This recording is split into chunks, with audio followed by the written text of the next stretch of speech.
I'm reading a series. It's a good series. I just wish it would come out a little bit faster. Part of the problem is the author has to ask for my permission before they publish each book, so that's not true. You don't need anybody's permission to write the way that you want to write. The other day, I was in a writer's forum, and I noticed that a writer had posted a question asking the community, is it okay to be thinking about the sequel to a book while I'm still in the middle of my work in progress? And I found this question posed to the community really interesting for just a number of reasons.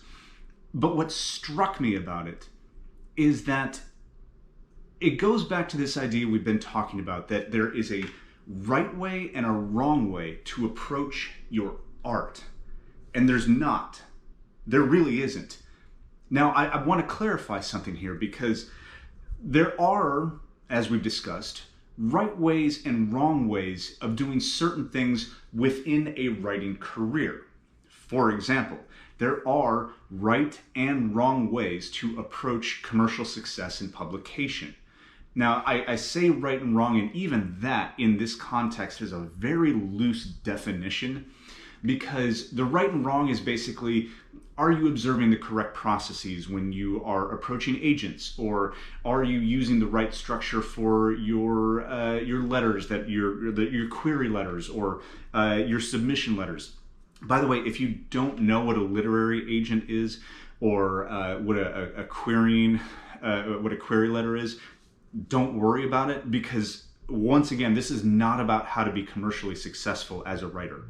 I can't tell you how to do that. I am not a commercially successful writer. I'm trying to be.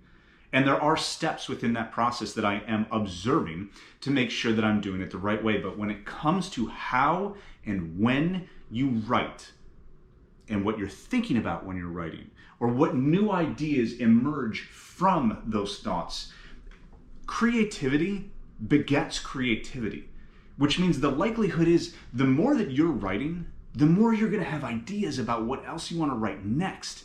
And that's awesome. That's a great feeling. If you already are thinking about the sequel to something and you are still in the middle of the first one, that just means that your brain and your creativity are firing on all cylinders. And that should be celebrated. You don't have to ask anyone's permission for that. Now, I'm using this as an example because this was a particularly stunning one to me.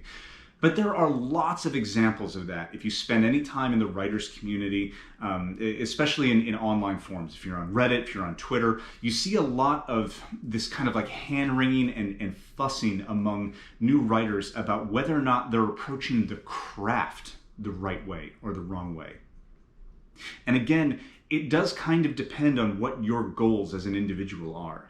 You know, if you want to be a commercially successful writer, there are steps that can be done in the right or wrong way, but the writing itself, what you're thinking about, how you're putting your series together, all of that, it doesn't matter. You don't need anybody's permission to write in any particular way. You don't need anybody's permission to approach your work in any particular way. In fact, I would argue that, to go back to the very first thing that we talked about, finding your authentic individual writer's voice, if you are thinking about whether or not you're doing things the right way or the wrong way, you're already getting in the way of that voice. And really what all this is about is unlocking your creativity, your potential, your workflow as a writer. And you will not unlock that workflow if you're putting barricades in your own way. If you're erecting barriers that stop you from just writing. Because again, like we talked about last time, editing is going to be critical. And when you start to think about things, forward thinking, like, am I going to build this into a series? We're going to hang on this example because this one really got under my skin. Am I going to build this into a series? You're going to see during your editing process whether or not you have actually appropriately set yourself up for that, or if you need to go back and retool elements of the story that you were working on.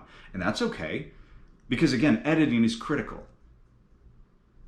But there's not a right way or a wrong way to write it in the first place. There's not a right way or a wrong way to structure a cosmic horror story. You saw something again the other day, and again, this is another one that's a little mind-blowing because cosmic horror is so abstract and bizarre to begin with. The idea of even asking, is there a right way or wrong way of doing this, is mind-boggling. But again, there's a newer writer who maybe just lacked the confidence and basically put it out to the community. Is it okay to use elements of this writer's style in my own? We're going to get to, by the way, why it's important to read and why you should also kind of ignore what you read. That's for another day. But of course it's okay to use elements of another. You should not ever directly plagiarize. And I want to be clear about that. Don't you ever steal somebody else's work. You're better than that. You are more creative than that. You have more interesting and unique ideas than that. So don't steal someone else's work. But to be inspired by it? Why are you asking permission to be inspired by another writer's work? We are all inspired by another writer's work. To go back to an example that I used in my very first kind of diatribe about all this, I spoke to J.R.R. Tolkien. And I hold Tolkien up because he's a really interesting example of neoclassical literature and somebody that I'm very inspired by. It would not be until 10 years ago in my own life that as I started to expand what I was reading and what I was taking in to try and inform my own writing, that I got into Nordic mythology. And there's some really interesting character names in Nordic mythology. Spoiler alert, J.R.R. Tolkien stole basically every name in The Lord of the Rings from traditional Nordic mythology. Names like Gandalf and, of course now I'm blanking on a bunch of them. Check it out. Just look it up. Look up some of the dwarves from Nordic mythology and you'll understand what I mean very quickly. They're not original names.